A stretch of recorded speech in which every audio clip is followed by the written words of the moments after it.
Hello and welcome to home science junction YouTube channel. आप सभी का स्वागत है हमारे इस चैनल पर।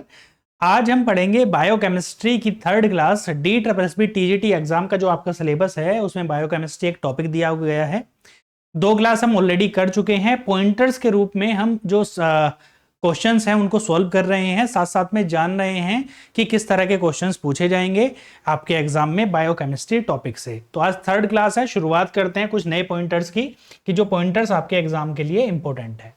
सबसे पहला देख लीजिए आज की क्लास का नाइट्रोजन बैलेंस। नाइट्रोजन बैलेंस होता क्या है?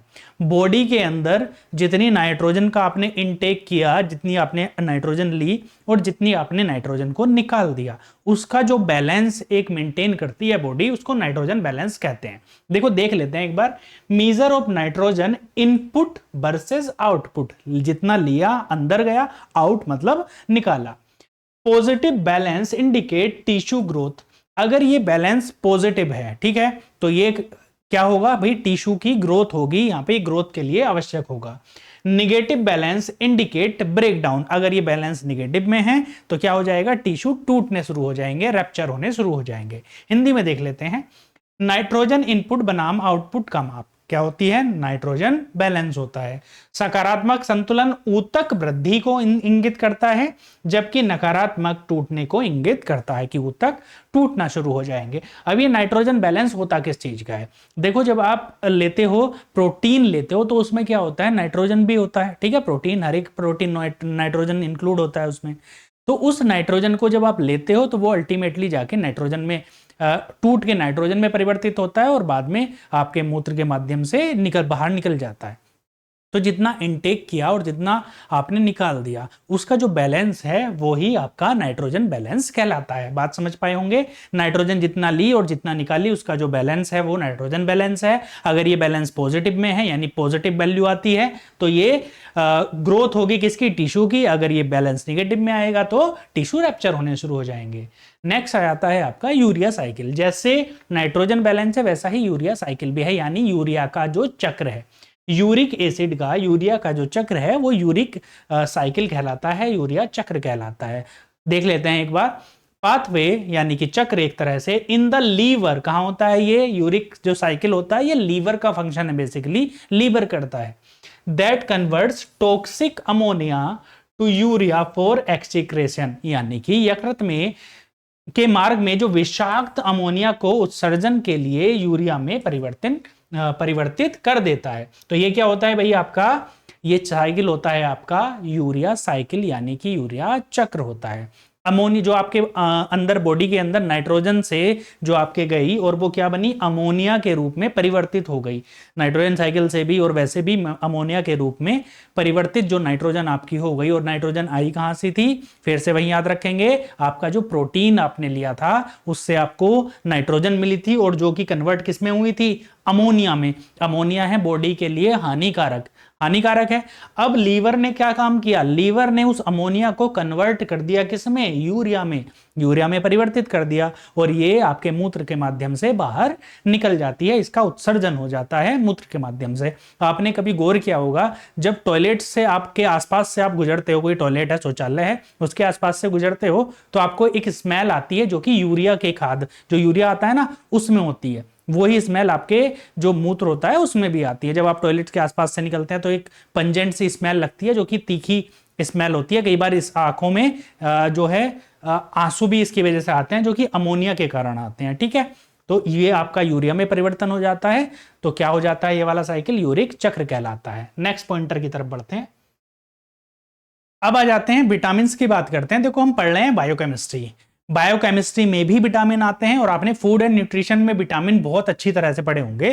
तो हम कुछ एक इंपॉर्टेंट विटामिन की बात करेंगे। बेसिकली आज की क्लास में जो हम बात कर रहे हैं वो हम फैट सोल्यूबल विटामिन की बात कर रहे हैं। कौन कौन से होते हैं बेटा फैट सोल्यूबल विटामिन?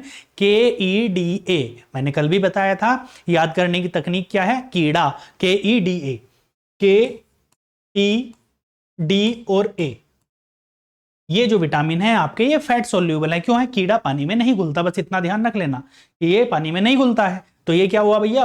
पानी में नहीं घुलेगा तो फैट में घुलेगा, तो ये फैट सोल्यूबल विटामिन है, इनकी हम बात कर रहे हैं। चारों के चारों विटामिन इंपॉर्टेंट है। चारों में से किसी ना किसी एक से हर बार लगभग क्वेश्चन पूछा ही जाता है। क्वेश्चन अलग अलग तरह के होते हैं कि इसकी कमी से कौन सा रोग होता है, इसका साइंटिफिक नेम क्या है, या ये कहां से प्राप्त करते हैं। अब विटामिन ए की बात करें तो विटामिन ए के बारे में पहले देख लेते हैं कि इसकी कमी से क्या रोग होता है, क्या दिक्कतें आती हैं। Vitamin A important for vision, immune function and skin health. It supports the maintenance of healthy eyes, especially night vision, and promotes the health of skin and mucous membranes. Hindi में देख लेते हैं हिंदी वाले। दृष्टि प्रतिरक्षा कार्य और त्वचा के लिए स्वास्थ्य के लिए महत्वपूर्ण है। यह स्वस्थ आंखों, विशेष रूप से रात की दृष्टि, नाइट विजन के रखरखाव का समर्थन करता है और त्वचा और श्लेष्म झिल्ली के स्वास्थ्य को बढ़ावा देता है। बेसिकली विटामिन ए का काम है, क्या काम है भैया, आंखों के लिए बहुत ये अच्छा एक विटामिन होता है। Important for vision mainly, immune system पे भी, स्किन हेल्थ के लिए भी इंपॉर्टेंट है, लेकिन नाइट विजन के लिए बहुत एक अच्छा विटामिन है विटामिन ए। इसका साइंटिफिक नेम क्या होता है भाई, विटामिन ए का जो साइंटिफिक नेम है वो है रेटिनोल। क्या है भैया नाम, रेटिनोल इसका साइंटिफिक नेम है। और इसका दूसरा नाम क्या है, बीटा कैरोटीन भी इसका नाम है। अब ये रेटिनोल और बीटा कैरोटीन नाम क्यों है, देखो ए क्यों होता है, जब सब्जियों से पाया जाता है तो रेटिनोल हो जाता है, और जब आपके अदर सोर्सेस से होता है तो बीटा कैरोटीन इसको बोल देते हैं, या फिर रेटिनोइक एसिड इसको बोल देते हैं। कब, जब दूसरे सोर्सेस से यानी कि मीट वगैरह से मिलता है। तो इसको कहां से प्राप्त कर सकते हैं, विटामिन ए के सोर्स क्या हैं, found in liver, fish oil, dairy product and beta carotenoid rich vegetable like carrots में, स्वीट पोटैटो में और स्पिनिच में आपको मिल जाता है। कहां मिल जाता है भाई, देखो फिर से हिंदी वाले भी देख लो। ये लीवर में, मछली के तेल में, डेयरी उत्पादों में, गाजर, शकरकंद और पालक जैसी बीटा कैरोटीनॉइड युक्त सब्जियों में पाया जाता है। फिर से एक बार देख लेना, जो कि बीटा कैरोटीनॉइड इसका नाम इसलिए है जो कि सब्जियों से पाया जाता है, और रेटिनोल जो कि आपका जो आपके मीट वगैरह है इनसे पाया जाता है, जब क्या बोल देते हैं इसको, रेटिनोल बोल देते हैं। रेटिनोल से ही आप याद रख सकते हैं, ये रेटिना के लिए, रेटिना कहां होती है, आंखों में, इसके लिए क्या है, यूजफुल है विटामिन ए। बात समझ पाए होंगे। आपने फूड एंड न्यूट्रिशन में और अच्छे से पढ़ा होगा तो उसको भी रिमाइंड करिए, रिलेट करके पढ़ेंगे तो चीजें आसान रहेंगी। आ जाते हैं विटामिन डी पर। ये जितने भी विटामिन हैं आपके, ये किस कैटेगरी के अंतर्गत आते हैं, माइक्रोन्यूट्रिएंट हैं या फिर मैक्रोन्यूट्रिएंट हैं, बताओ, कल पढ़ाया था। तो ये क्या होते हैं बेटा, माइक्रोन्यूट्रिएंट होते हैं, क्योंकि बॉडी को इनकी कंपेरेटिवली कम मात्रा में आवश्यकता होती है, तो हम इसको क्या बोलते हैं, माइक्रोन्यूट्रिएंट बोलते हैं। विटामिन डी क्या होता है, vitamin D helps the body absorb calcium and phosphorus, crucial for bone health and immune system support. It's synthesized in the skin upon sunlight exposure and found in the fortified foods and some fish. Hindi वाले देख लीजिए। शरीर को calcium और phosphorus को अवशोषित करने में मदद करता है और हड्डियों के स्वास्थ्य और प्रतिरक्षा प्रणाली के समर्थन के लिए भी महत्वपूर्ण है। बेसिकली विटामिन डी बनता कब है, जब आप धूप में निकलते हैं, जो ऐसी धूप जो सहनीय धूप हो, यानी कि सुबह की धूप जो होती है उसमें जब आप थोड़ी देर बैठते हैं तो क्या करता है, आपका जो स्किन है इसको एब्जॉर्ब करेंगे, बॉडी एब्जॉर्ब करेगी किसको, कैल्शियम और फास्फोरस को। और ये बनता कब है, जब स्किन पर सनलाइट पड़ती है, सूर्य का प्रकाश, ऐसा नहीं है कि कोई भी प्रकाश, सूर्य का प्रकाश जब पड़ेगा तो स्किन खुद से इसको बनाना, सिंथेसाइज करना शुरू कर देती है। किस चीज को, विटामिन डी के लिए। विटामिन डी हड्डियों के लिए, कैल्शियम और फास्फोरस हड्डियों के कंपोनेंट है, बोन्स के कंपोनेंट है, तो उनके लिए यानी बोन्स की सुरक्षा के लिए, बनाने के लिए ये बहुत इंपॉर्टेंट है। क्या, विटामिन डी। यह सूर्य के प्रकाश के संपर्क में आने पर त्वचा में संश्लेषित होता है और फोर्टिफाइड खाद्य पदार्थों और कुछ मछलियों में भी पाया जाता है। विटामिन डी का नाम क्या है, विटामिन डी का नाम होता है भैया कैल्सीफेरोल। क्या नाम होता है साइंटिफिक नाम, कैल्सीफेरोल। विटामिन डी का नाम क्या है, कैल्सीफेरोल आपका विटामिन डी का नाम होता है। बात समझ पाए होंगे, फिर से एक बार रिवाइज करते हैं। देखो विटामिन डी क्या होता है, विटामिन डी एक ऐसा आपका विटामिन है जो कि सूर्य के प्रकाश की उपस्थिति में स्किन खुद से बनाती है। ये जरूरी किस चीज के लिए है? हड्डियों के लिए। हड्डियों में पाया क्या जाता है? कैल्शियम और फास्फोरस, यानी कैल्शियम और फास्फोरस का ये सिंथेसाइज करता है और ये खुद से ही बनता है सनलाइट में जाने पर। इसका साइंटिफिक नाम क्या होता है? कैल्सीफेरोल इसका नाम होता है। मेन सोर्स इसका यही है कि खुद से बॉडी में ये सिंथेसाइज होता रहता है। विटामिन ई, ठीक है, विटामिन ई के बारे में देख लेते हैं, पढ़ते हैं।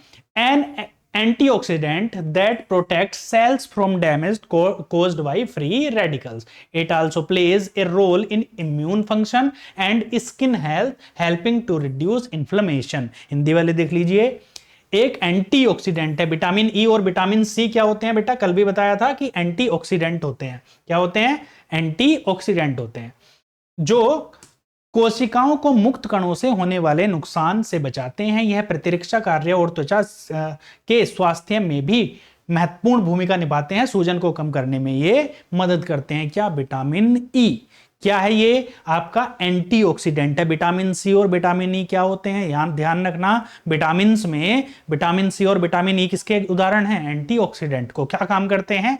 फ्री रेडिकल से जो बॉडी को नुकसान होता है उससे बचाते हैं। बेसिकली फ्री रेडिकल से ये लड़ते हैं। कहां पर पाए जाते हैं आप देख लेते हैं। Found in nuts, seeds, vegetable oil such as sunflower oil and Saffola oil, sunflower oils and green leafy vegetables. इन सब में ये क्या पाया जाता है? विटामिन ई आपका पाया जाता है। कहां पर? मेवों में, बीज में, वनस्पति तेल में, जैसे सूरजमुखी का या कुसुम का तेल, और पालक और ब्रोकली जैसी हरी सब्जियों में भी विटामिन ई पाया जाता है। इसका नाम क्या है? विटामिन ई का जो साइंटिफिक नेम है वो क्या है भाई? टोकोफेरोल इसका साइंटिफिक नाम है। क्या है? टोकोफेरोल इसका साइंटिफिक नेम है विटामिन ई का। 4 बता रहा हूं अभी आज के लिए विटामिन, ध्यान से पढ़ना। तीसरा विटामिन विटामिन ई था। लास्ट पर चलते हैं, नेक्स्ट विटामिन के, ठीक है। Essential for blood clotting. बहुत बार क्वेश्चन पूछा गया है कि ब्लड क्लोटिंग के लिए क्या महत्वपूर्ण है, कौन सा विटामिन महत्वपूर्ण है? तो विटामिन कौन सा? विटामिन के। एंड बोन हेल्थ, ये सेकेंडरी काम होता है कि बोन हेल्थ के लिए भी, बोन में भी विटामिन के का यूज होता है। It help produce proteins needed for clotting. Basically blood clotting का जो काम है विटामिन के का काम है मेनली। ब्लड क्लोटिंग का मतलब क्या है? जैसे कहीं आपके चोट लग गई, खून निकलना शुरू हो जाता है, वो लगातार बहता ना रहे, उस पर एक लेयर बन जाती है, ठीक है, वो क्या है? क्लोट। ब्लड का क्लोट एक जम जाता है जो ब्राउन कलर का होता है। स्टार्टिंग में क्या होता है? डार्क ब्राउन कलर का, पहले लाइट ब्राउन होता है फिर डार्क ब्राउन हो जाता है। तो वो जो क्लोट होता है विटामिन के की वजह से होता है। अगर बॉडी में विटामिन के की कमी होती है तो ब्लड ज्यादा निकल जाएगा, ज्यादा बह जाएगा, वो बहुत देर में थक्का जमेगा या फिर नहीं जमेगा अगर विटामिन के की कमी ज्यादा है। रक्त का थक्का जमने और हड्डियों के स्वास्थ्य के लिए आवश्यक है। थक्के जमने के लिए आवश्यक प्रोटीन का उत्पादन करने में मदद करता है। कहां से मिलता है और कहां पाया जाता है? Present in green leafy vegetable like केल एंड स्पिनिच।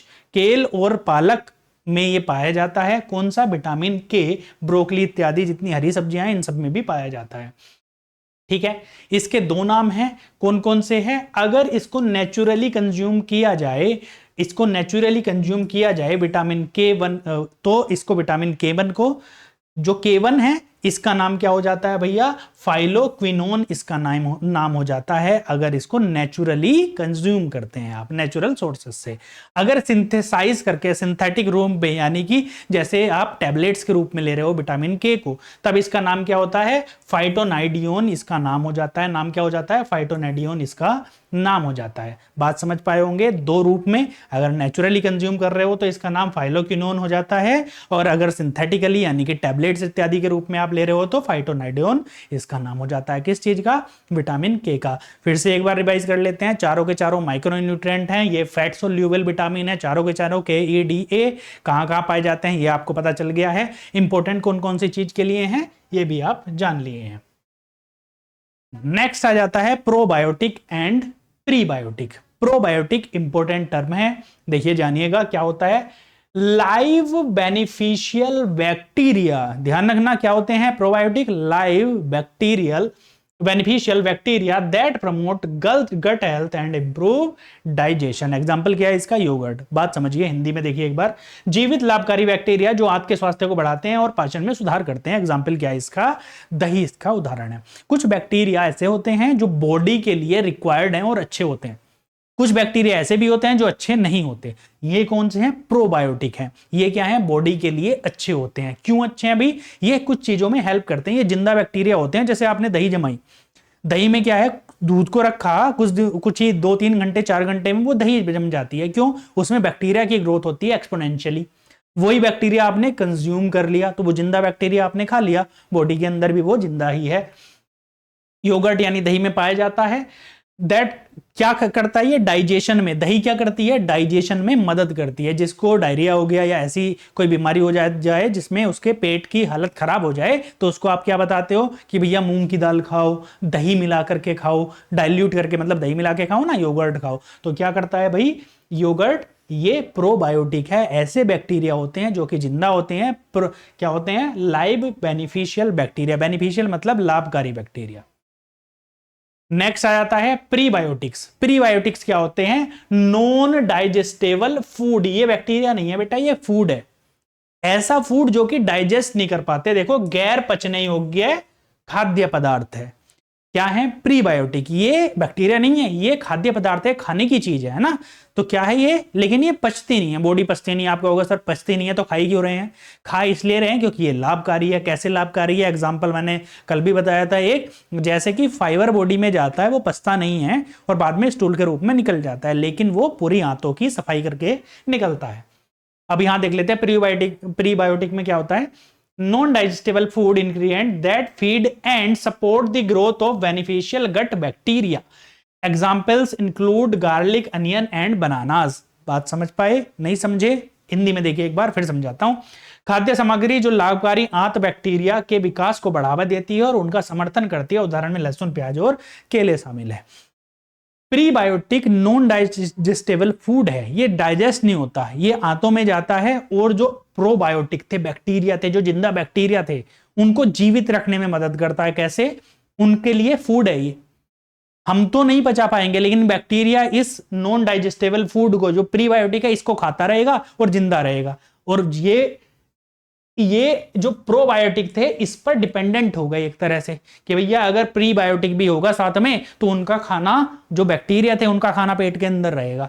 हम तो नहीं खा रहे, लेकिन जो बैक्टीरिया थे वो खा रहे हैं। क्या लिखा हुआ देखो, support and growth of beneficial gut bacteria. जो ऊपर बैक्टीरिया थे, जो कि गट बैक्टीरिया थे, आंतों की, उसके लिए, पेट के लिए जो जरूरी बैक्टीरिया थे, जो आपके लाइव बेनिफिशियल बैक्टीरिया थे, उनके लिए भोजन ये प्रोवाइड करता है। एग्जाम्पल में क्या क्या होते हैं इसके प्रीबायोटिक में? जैसे गार्लिक, अनियन एंड बनाना। जिनका पेट खराब रहता है तो उनके लिए जो गार्लिक है यानी कि आपका लहसुन हो गया, प्याज हो गई, और बनाना कैसे काम करते हैं? जैसे कि प्रीबायोटिक होता है, ऐसा काम करते हैं। बात समझ पाए होंगे? Prebiotic, probiotic.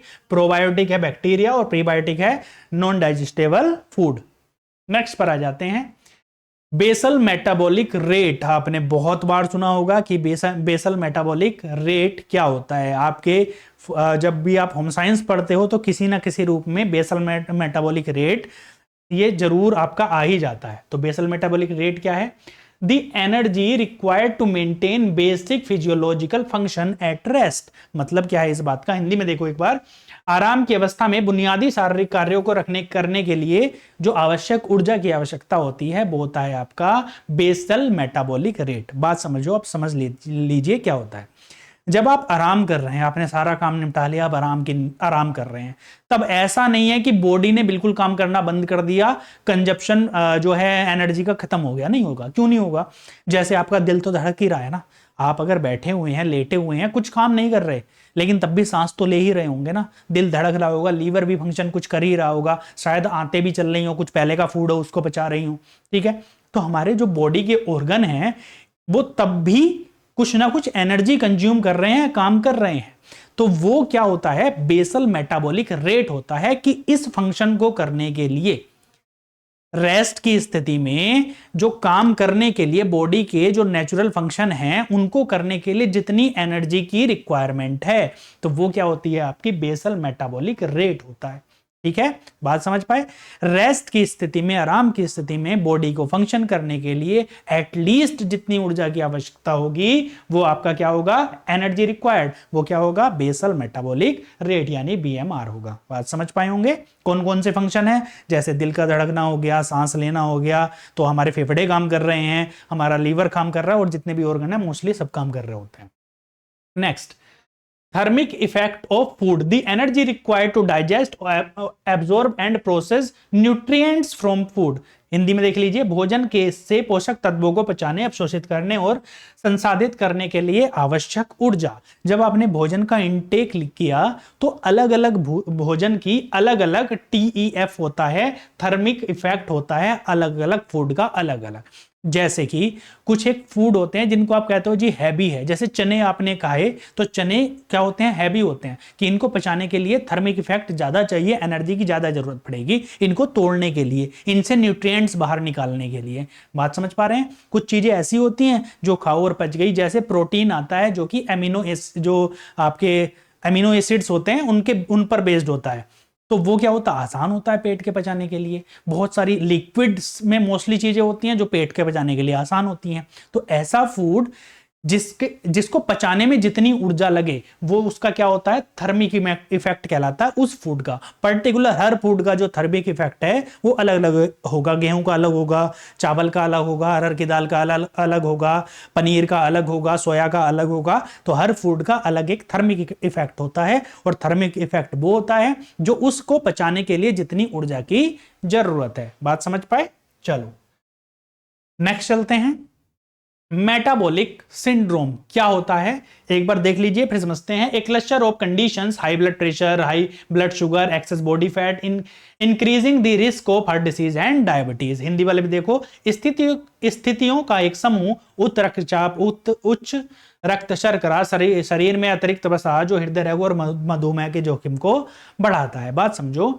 मेटाबॉलिक सिंड्रोम एक ऐसी कंडीशन है जब बहुत सारी चीजें यानी एबनॉर्मलिटी बॉडी में एक साथ आ जाती है। कौन कौन सी एबनॉर्मलिटी, जैसे कि आप देख सकते हैं बॉडी फैट किसी का बढ़ गया है, ठीक है, वो बढ़ा हुआ हो, ब्लड प्रेशर हाई हो जाए, साथ में ब्लड शुगर हाई हो जाए, या फिर किसी का ट्राइग्लिसराइड हाई हो जाए, या कोलेस्ट्रॉल हाई हो जाए।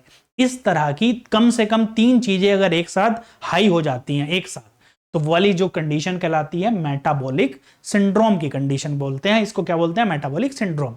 हालांकि ये सारी कंडीशंस जितनी मेटाबॉलिक सिंड्रोम के अंतर्गत आती है, इनको लाइफस्टाइल के चेंजेस करके ठीक किया जा सकता है, बशर्ते हालत ज्यादा खराब ना हो। ऐसा ना हो कि हॉस्पिटल ले जाने की नौबत आ गई तब आप कर रहे हो, ठीक है। ये तीनों हाई हुई, दवाई दी, ठीक हो गया, उसको रिवर्स किया जा सकता है। कब, अगर आप अपना खान पान ठीक करें, स्ट्रेस कम लें, लाइफस्टाइल को बेहतर बनाएं। अगर 3-4 ये जो चीजें मैंने आपको बताई, जैसे क्या क्या बताया, एक तो ब्लड प्रेशर हो गया हाई, दूसरा आपका जो ब्लड शुगर है वो हाई हो जाए, फैट है आपका जो बॉडी फैट है वो बढ़ जाए, ट्राइग्लिसराइड आपका हाई हो जाए, कोलेस्ट्रॉल हाई हो जाए। इन 5-6 चीजों में से अगर 3 चीज एक साथ हाई हो जाती हैं, कम से कम 3, ज्यादा भी हो सकती हैं, तो वो वाली जो कंडीशन कहलाती है वो मेटाबॉलिक सिंड्रोम की कंडीशन कहलाती है। नेक्स्ट लास्ट आज की स्लाइड, प्यूफा म्यूफा, आपने टर्म सुने होंगे, ठीक है। क्या होता है PUFA MUFA, poly unsaturated fatty acid, ये क्या होता है आपका प्यूफा, और मोनो अनसैचुरेटेड फैटी एसिड ये होता है आपका म्यूफा। यानी कि दोनों के दोनों अनसैचुरेटेड फैटी एसिड हैं, दोनों के दोनों क्या हैं, अनसैचुरेटेड फैटी एसिड हैं, दोनों ही, प्यूफा भी और म्यूफा भी। इसेंशियल फैट जो कि बॉडी के लिए जरूरी होते हैं, हमने कल समझा था इसेंशियल फैट क्या होता है, जिनमें ओमेगा 3 और ओमेगा 6 एग्जाम्पल है पॉली अनसैचुरेटेड फैट के, that support cell membrane fluidity and inflammation regulation, जो कि सूजन को रेगुलेट करने में इनमें मदद करता है। वो क्या होता है आपका पॉली अनसैचुरेटेड फैटी एसिड, ये जरूरी होते हैं बॉडी के लिए, पॉली यानी बहुसंख्या में, ठीक है। Unsaturated fatty acid, mono unsaturated fatty acid heart healthy, जो हार्ट के लिए अच्छे होते हैं, fats that can improve cholesterol level and reduce the risk of heart disease. तो प्यूफा और म्यूफा दोनों ही किस चीज की फॉर्म है, अनसैचुरेटेड फैटी एसिड की फॉर्म होती हैं। Example poly unsaturated fatty acid के हैं omega 3 fatty acid and omega 6 fatty acid, जबकि मोनो अनसैचुरेटेड फैटी एसिड के जो मतलब ऐसे एग्जाम्पल नहीं है, फॉर्म्स नहीं है, लेकिन इनको जो आप प्राप्त कर सकते हैं तो वो ऐसी चीजों से प्राप्त कर सकते हैं जिनसे आपको एचडीएल यानी गुड कोलेस्ट्रॉल आपको मिलता है। जैसे बहुत सारे नट्स हो गए, उनसे आपको क्या मिलता है, मोनो अनसैचुरेटेड फैटी एसिड आपको प्राप्त हो जाता है। बात समझ पाए होंगे। प्यूफा और म्यूफा के नाम से इनको जानते हैं, पॉली अनसैचुरेटेड फैटी एसिड और मोनो अनसैचुरेटेड फैटी एसिड्स, इस नाम से इसको जानते हैं। बात समझ पाए होंगे। तो ये थे आज के कुछ एक टर्म्स। उम्मीद है आपको समझ पाए होंगे कि किस तरह से हम क्वेश्चंस को सॉल्व करेंगे। क्वेश्चंस भी इस तरह से पूछे जाएंगे कि प्यूफा की फुल फॉर्म पूछ लिया आपसे तो आप क्या बताओगे, पॉली अनसैचुरेटेड फैटी एसिड, या फिर ये पूछ लिया कि प्यूफा के एग्जाम्पल क्या क्या हैं तो आप बताओगे omega 3 fatty acid and omega 6 fatty acid. ठीक है, चलिए मिलते हैं कल की क्लास में। कल फिर से करेंगे जो आपका बायोकेमिस्ट्री है उसकी नेक्स्ट क्लास करेंगे। जब तक ये कुछ एक टर्म्स हैं हम कंप्लीट नहीं कर लेते तब तक उसके आगे नहीं बढ़ेंगे, पहले ये टर्म्स कंप्लीट करेंगे, फिर इनके बेस पर कुछ ऑब्जेक्टिव जो क्वेश्चन है जो आपके DSSB एग्जाम के लिए बेसिकली इंपॉर्टेंट है वो भी हम सॉल्व करेंगे। मिलते हैं नेक्स्ट क्लास में, तब तक के लिए शुक्रिया, धन्यवाद।